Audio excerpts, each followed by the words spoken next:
Muy buenos días, jóvenes. Vamos a continuar con nuestro viaje por las culturas de la antigüedad. Ya estábamos por acá de este lado del charco. Estábamos hablando de la cultura maya. Primero hablamos un poco de la olmeca, de la que realmente se sabe muy poco. Como decíamos la vez pasada, lo que sí sabemos es que ellos inventaron el cero y que fue la cultura en todo el mundo que en fecha más antigua lo usó. Y que además el cero olmeca era mucho más rico como concepto que el cero meramente numérico, ¿no? o como numeral. Nada más para terminar con la cultura maya, me gustaría hablar un poco del desciframiento de la escritura de la cultura maya, de su forma de escribir, que es de alguna manera semejante al egipcio. También son pictogramas, ¿no? Escribían con figuras que representaban diferentes cosas, pero no se sabía. Y ahí sí no había piedra roseta que ayudara en el asunto, ¿no? ¿Se acuerdan que decíamos que la escritura jeroglífica egipcia, esa se descubrió porque se encontró una roca, una piedra labrada, en que estaba ahí en tres lenguas diferentes un mismo texto? Y eso llevó a Champollion, después de 20 años de trabajo, a lograr por fin encontrar la clave para el desciframiento de la escritura egipcia. Bueno, acá la escritura maya es también semejante. Y el encargado de descifrarla fue un ruso que se llamaba Yuri Norsov. Yuri Norsov.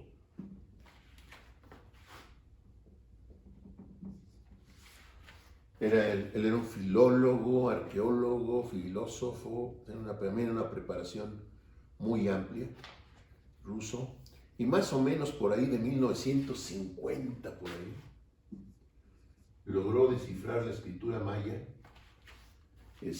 con base nada más en documentos y en figuras y en leyendas y en cuentos y etcétera, y trabajando ahí en su gabinete con mucha concentración en el trabajo, logró descifrar esa escritura.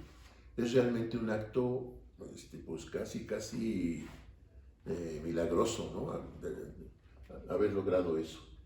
Por ahí de 1955 tiene oportunidad de venir aquí a la zona maya por primera vez.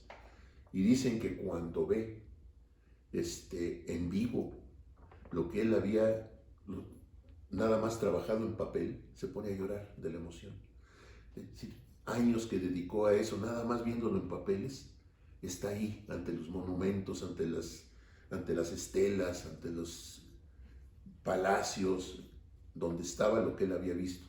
Dicen que se pone a llorar de la emoción, ¿no? Muere desgraciadamente en una forma muy, pues, estúpida, en 1999, hace veintitantos años, en San Petersburgo. Ya había cambiado de nombre ahí la ciudad donde vivía él, que era Leningrado.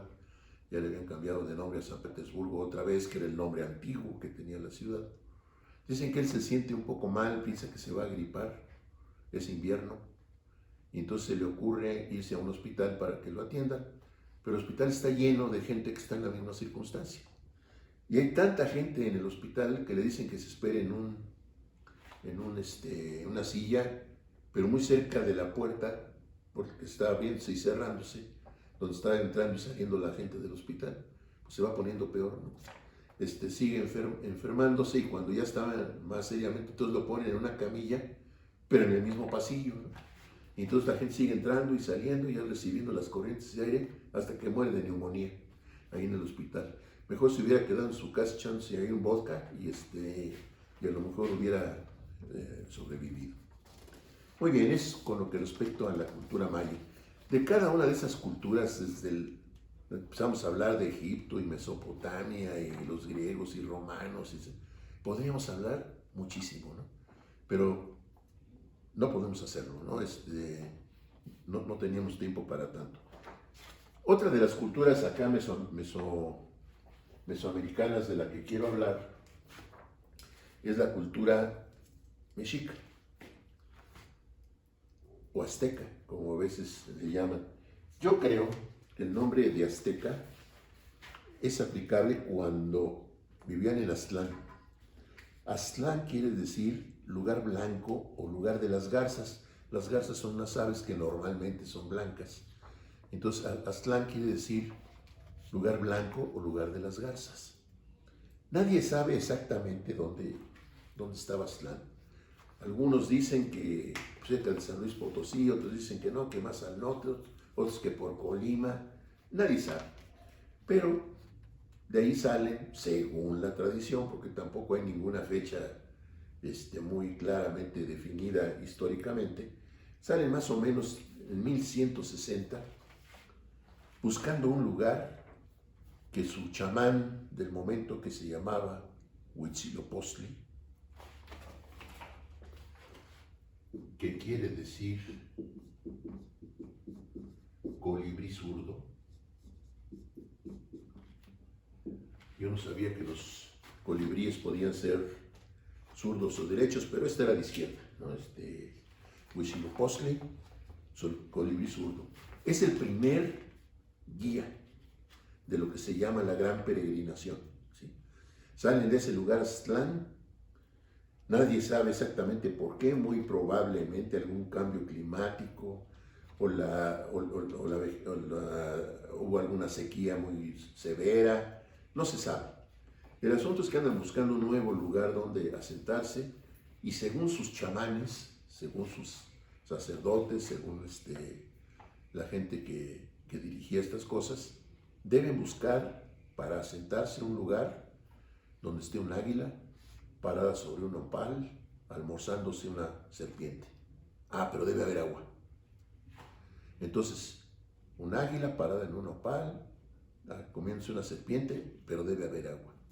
Seguramente en su camino, porque su camino dura bastante tiempo, se han de haber encontrado águilas paradas sobre un nopal, pero no tenía serpiente y no había agua. Ah, no, pues no se valía, ¿no? No se cumplían todos los requisitos. Seguramente en alguna otra ocasión encontraron un águila parada en una serpiente, un águila parada sobre un nopal echándose una serpiente, pero no había agua, ¿no? O a lo mejor había agua y estaba el águila en el nopal, pero no había serpiente.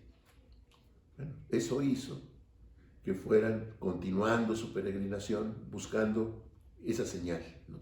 Donde asentarse. Más o menos por 1275 pasan por Teotihuacán, que está aquí a tiro de piedra. ¿Sí? A unos cuantos kilómetros está la zona arqueológica de Teotihuacán. Si no la conocen, necesitan ir, cuando ya sea posible hacerlo. Es un lugar que cualquier mexicano debe conocer. Impresionante por su magnitud, por su construcción, por su orientación, muchas cosas, ¿no? Bueno, cuando ellos pasan por ahí, por Teotihuacán, Teotihuacán ya está abandonado. De Teotihuacán también se sabe relativamente poco. Sí es conocido que ahí confluyeron muchas culturas de muchos lados. Había toltecas, había mayas, había texcocanos, de muchas etnias que rodeaban el lugar, estaban allí asentados en Santa Paz, ¿no? En cierto momento, no se sabe por qué, empezaron las pugnas internas, parte de la ciudad se destruyó, más bien fue destruida, y al poco tiempo fue abandonada, ¿no? ¿Por qué? No se sabe a ciencia cierta. Cuando los aztecas pasan por ahí, ya Teotihuacán está abandonado, pero nos impresiona a tal grado la construcción de esa enorme zona. Por cierto, ¿saben qué quiere decir Teotihuacán? Lugar donde los hombres se hacen dioses. Nada más, lugar donde los hombres se hacen dioses. Pasan por ahí, quedan impresionados, y por eso cuando ya se asientan y empiezan a escribir su historia, el otro día hablábamos, ¿verdad?, de la historia de la escritura, y que la escritura da lugar a la historia, al registro escrito de los aconteceres de un pueblo, pues ellos dicen que cuando pasaron por Teotihuacán ahí, fueron testigos de un acontecimiento, ¿sí?, el nacimiento del quinto sol. Pero de esos mitos va a platicarles otra persona. Sin embargo, Ese quinto sol implica valores que muy importantes que van ustedes a comparar con la persona que va a hablar de este tema con otros mitos de las grandes culturas de la humanidad, y vamos a ver que los valores que están inscritos en nuestro mito de la creación son valores muy superiores a los de otras culturas, ¿no? Bueno, pero ese es otro asunto, ¿no? 1325, por fin encuentran el lugar donde deben asentarse. Hay puro cuento por ahí cerca del Zócalo. Hay una escultura en bronce en que ahí está el águila parada sobre una pal, echándose una serpiente, y se supone que fue ahí donde lo encontraron. No es cierto, ¿no? La verdad. Nadie sabe exactamente dónde encontraron esa señal y ni siquiera si es cierto que de veras la encontraron, pero se supone que ahí fue, ¿no? Pero cuando ellos llegan aquí, esto ya está ocupado. Está Tlatelolco y ahí está un reino, está Tacuba, Tlacopan se llamaba entonces, Tlacopan, está Texcoco, están los de Azcapotzalco, esto ya está ocupado, ¿no? Y entonces pues tímidamente piden permiso de establecerse y de mala gana les dicen, ay, váyanse al mezquital, ese que está ahí lleno de agua y hierbas feas y etcétera, etcétera. Y serpientes. ¿Perdón? Y serpientes. Y serpientes.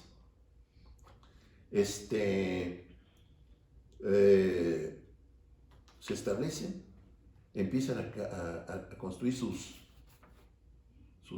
chinampas. ¿Qué es eso? ¿Qué es una chinampa?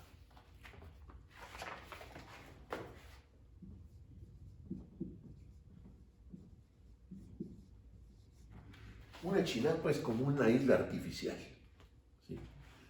Con rocas, carrizos, tierra, etcétera, etcétera, crean una isla. Y en esa isla empiezan a cultivar, ¿sí? Y esa isla empieza a echar raíces y se afianza, ¿no? Fíjense qué tipos tan hábiles, ¿no? En menos de 80 años ya son dueños de todo. Ya crearon por ahí en 1430 la Triple Alianza, consiguen que los de Tlacopan y los de Texcoco se unan con ellos para acabar con los tepanecas de Azcapotzalco, que eran los meros meros. Eran muy fieras, ¿no? Los de Azcapotzalco, y tenían asustados a todos los demás.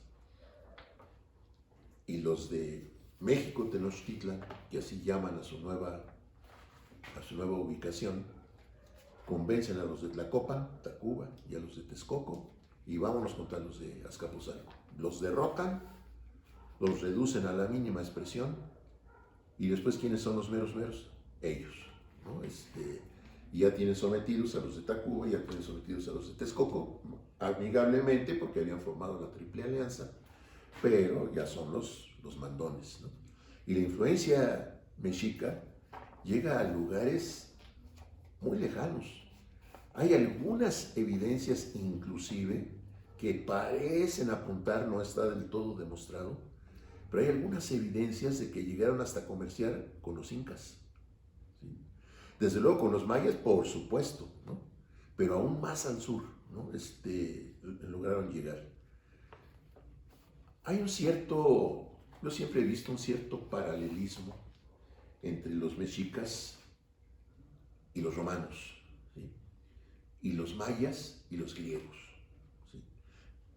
Tanto romanos como griegos eran culturas guerreras, pero los griegos como más orientados a la filosofía, al conocimiento en general, a la cultura, a la literatura, que era la filosofía, ¿no? Los romanos, por otro lado, también muy hábiles, pero en cosas un poco más asentadas en la tierra, ¿no? Excelentes ingenieros civiles, ¿no? Construyen los grandes acueductos, puentes, caminos, una enorme cantidad de caminos. Hay hasta un dicho que dice, todos los caminos conducen a Roma, porque de Roma salían y llegaban una bola de caminos, ¿no? Que venían de una bola de partes. Y esos caminos estaban adoquinados, estaban empedrados, no eran nomás así, tierra, no, estaban empedrados. Cuando anden por allá, por Italia, no dejen de visitar Pompeya. Pompeya es una ciudad muy interesante porque está muy conservada. Y está muy conservada porque la erupción de un volcán, que está ahí muy cerca, sepultó la ciudad. Quedó bajo la lava. Y hace relativamente poco, pues quitaron todo aquello y la ciudad está en un excelente estado de conservación. Claro, en parte destruida obviamente por la propia erupción, pero lo que quedó está bastante bien conservado. Y ustedes podrán ver las calles empedradas a la romana, ¿sí? Inclusive con surcos, porque decían que para el comercio solo permitían la entrada de carretas que tenían un cierto longitud de ejes, y las que no cumplían con esas condiciones no podían circular por ahí porque había como topes, ¿sí?, que impedían que pasaran, y había franjas, huecos en aquellos topes para que las carretas pudieran pasar. Es muy interesante ver eso. Bueno, pero volviendo al asunto del que hablaba yo, romanos entonces, muy ingenieriles, podríamos decir, ¿no? Cosas muy prácticas, ¿no? Las armas de guerra, los carros, etcétera, las catapultas, armas y demás, ¿no? Acá, de este lado, un poco similares son los aztecas con los romanos, o los mexicas con los romanos, guerreros muy rudos, etcétera, y los griegos un poco como los mayas, ¿no? Más interesados en el conocimiento y demás, ¿no?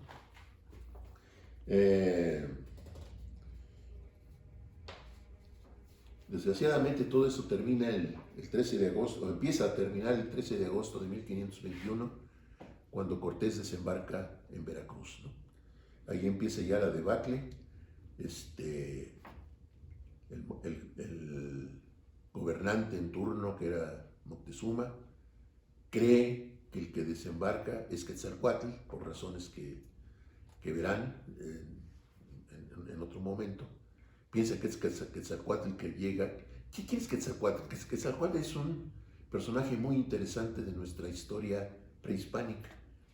Es un dios, uno de los dioses más importantes de la mitología mesoamericana, pero también fue un rey de veras, de Tula, que está aquí también muy cerca. Fue el rey de Tula. Pero además, todos los sacerdotes que se dedicaban al culto de Quetzalcóatl se llamaban ellos mismos Quetzalcóatl. Entonces, cuando oímos hablar de Quetzalcóatl, ¿de quién estamos hablando? ¿Del dios? ¿Del rey? ¿De algún sacerdote? ¿De lo que dijo quién? ¿No? Entonces es un personaje muy complejo de nuestra historia, que por circunstancias que ustedes verán, tiene que huir de Tula, se va de Tula, y amenaza con regresar. Cuando desembarca, se le representa como un hombre blanco, barbado. Cuando Cortés desembarca, Moctezuma lo sabe de inmediato, no sé si ustedes lo saben o no, pero el señor Moctezuma comía pescado fresco del Golfo todos los días, que le traían, pues no por estafeta, ¿no? Venían corriendo desde la costa de Veracruz hasta México, Tenochtitlan, para entregarle al señor Moctezuma su pescado fresco. En cuanto Cortés desembarca, Moctezuma lo sabe, pero les pregunta, ¿y cómo es? No, pues es blanco, barbado, es Quetzalcóatl, que regresa, ¿no? Cree que es un dios, y entonces le manda ofrendas, y le manda regalos, y le manda muchachonas, y etcétera, etcétera, para convencer. Pero pues es otra cosa, ¿no? Y todo eso acaba con la toma de Tenochtitlan. Con la toma de Tenochtitlan y el fin del imperio mexica. Aquí hay un asunto importante con referencia al liderazgo. Al tomar como Dios a Quetzalcóatl, pues le manda regalos para que no llegue a Tenochtitlan, para que no tome el poder en México Tenochtitlan. Pero mientras le da el tiempo a Cortés de hacer alianzas con todos los pueblos sometidos. Sí, porque se da cuenta que todos los pueblos alrededor de México Tenochtitlan están sometidos. Muy al contrario de los romanos. ¿Se acuerdan que dijimos que los romanos dejaban guarniciones militares en cada lugar que conquistaban? los mexicas dejaban amenazas. O me mandas el tributo que te estoy fijando, o vengo por él. Y ese vengo por él implicaba una matazón terrible, ¿no? Aparte del saqueo, una matazón terrible. Entonces, el puro miedo hacía que esos pueblos entregaran el tributo sin más, sin ponerle absolutamente ningún óbice, ¿no? Lo entregaban y se acabó. En eso superaban a los romanos, ¿no? Los romanos también eran bravos, pero el miedo que les tenían no llegaba al grado del miedo que les tenían a los mexicas, los demás pueblos, ¿no? Y claro, hubo algunos pueblos que nunca se sometieron. Los tlaxcaltecas, unos de ellos, los de Michoacán, los purépechas, ellos no se sometieron nunca, pero siempre estaban la fricción. Cortés, que era un tipo muy vivo, nos podrá caer, bien o mal, pero el tipo era muy listo. Se da cuenta de inmediato de cómo está la situación. Y entonces empieza a convencer a los pueblos que están dominados por los mexicas, ayúdenme, y yo les quito a estos de encima. Claro, no les dijo después a ver quién les quita a mí, ¿no? De encima. Y 100 hombres logran conquistar cuando sí.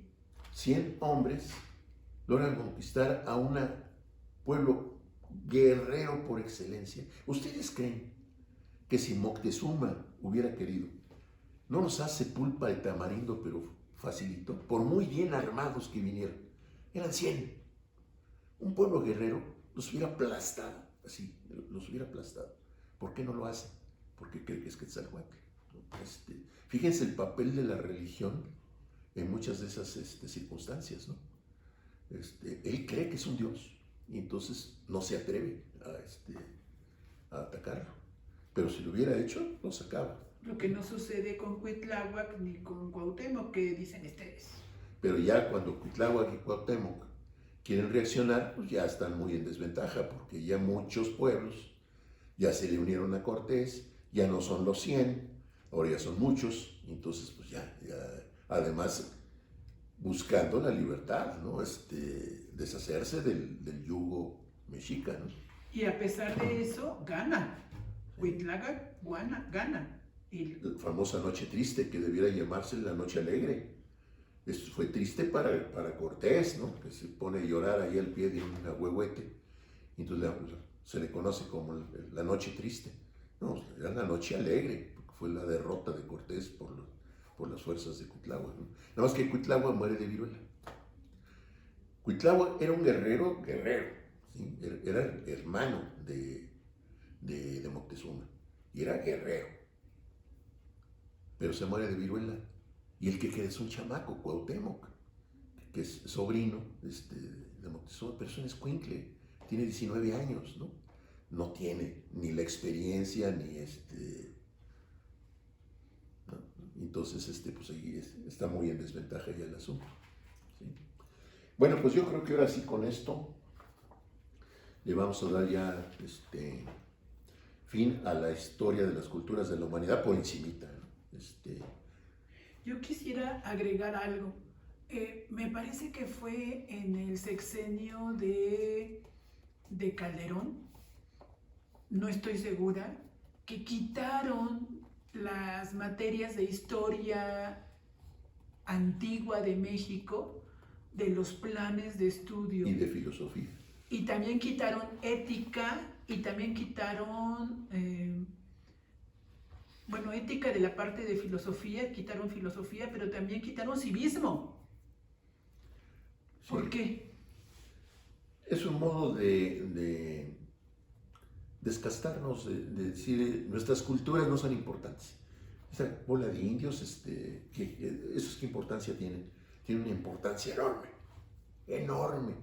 ¿Por qué no hacen los mismos en el Egipto moderno? Es decir, esas montón de piedras ahí en Giza. No, vamos a usar el material para construir nuevos edificios. ¿Por qué no lo hacen?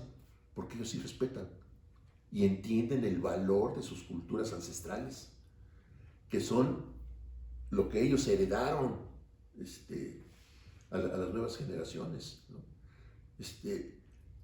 Lo comenté el otro día. los mayas y su cálculo del calendario y el movimiento de la Tierra y los eclipses y demás. Eso no es valioso. Lo hacían antes que muchos del otro lado del charco. El cero, el otro día lo dijimos, el cero empieza a usarse en Europa hasta el siglo XII o XIII. Caray, ¿y son los que venían a ilustrarnos? No, el valor de nuestras culturas es parte importantísima, es nuestro valor. Y allí está el significado de descastar. ¿Podrías ampliar un poco qué es eso? Es quitarle el valor a aquello de lo cual venimos.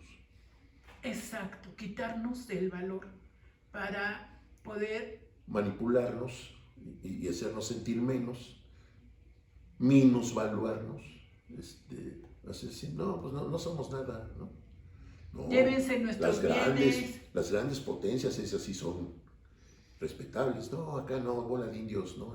Confórmense, Entonces no, es importante rescatar por estas supuesto. culturas para darnos cuenta que la mitad de nuestros genes son de gente inteligente. ¿Por qué quitaron la filosofía? Porque ¿Qué es la filosofía? para pensar. Aprender a pensar. No, eso hay que quitarlo. El civismo, ¿qué es eso? La capacidad de convivir con otros en términos correctos. Y de respeto Ahora a ya, nuestra identidad. discúlpenme, pero ahora ya no saben ni caminar. Se atraviesan como burros, ¿no? Toda la gente, y yo lo estoy diciendo a ustedes, toda la gente, ustedes observen cómo camina la gente. Se atraviesan, no piden permiso, avientan. Eso es civismo. Antes se tomaba la derecha. Se tomaba la derecha, a la mujer se le daba la parte interior de la acera. ¿Por qué? El otro día hablábamos del aguas, ¿no? Sí, Para protegerla. Para protegerla. ¿Sí? No, ahora no. Pero eso no es culpa de la gente. Quitaron aquellas cosas que propiciaban que la gente supiera convivir. El civismo. La filosofía, aprender a pensar. Parece que regresamos a la Edad Media. La historia de nuestras culturas, que es parte de nuestro amor propio. Por eso hay que rescatarlo. Entonces es importante adentrarnos en el estudio de nuestras culturas, que son nuestras raíces, para entender la gran inteligencia y capacidad tecnológica y científica de nuestros ancestros y para sentirnos orgullosos de eso. Por eso estamos hablando de esto. Exacto. Y por eso vamos a hablar del tema que sigue, que es un poco cómo el hombre empezó a imaginar el universo. Eso que está ahí arriba. ¿Qué es eso que está ahí arriba? Yo me imagino al hombre primitivo entre comillas, porque se aventaba algunas pinturas en las cuevas donde hay pinturas rupestres. ¿Qué es una pintura rupestre? ¿Qué quiere decir eso? Rupestre quiere decir en las rocas. Esas pinturas, hacían pinturas en las rocas. Claro, los que estaban a la intemperie, pues la lluvia, el viento, etcétera, etcétera, acabaron con ellas. Pero las que estaban en las cuevas, esas sobrevivieron. Y allá hay algunas pinturas, busquen en internet, pintura rupestre.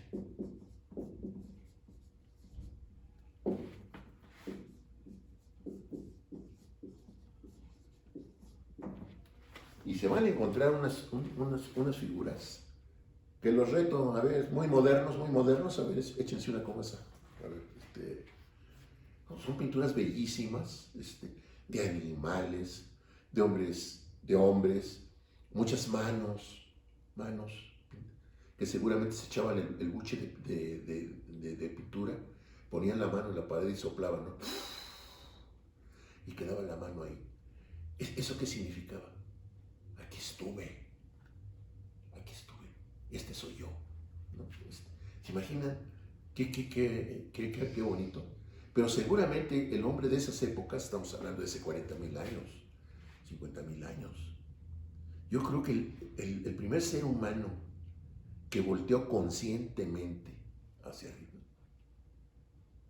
se debe haber quedado anonadado, ¿no? ¿Qué es eso? ¿Qué es eso? Yo solo un par de veces en mi vida he tenido la oportunidad de ver un cielo de veras estrellado. Estrellado lleno de estrellas, ¿no?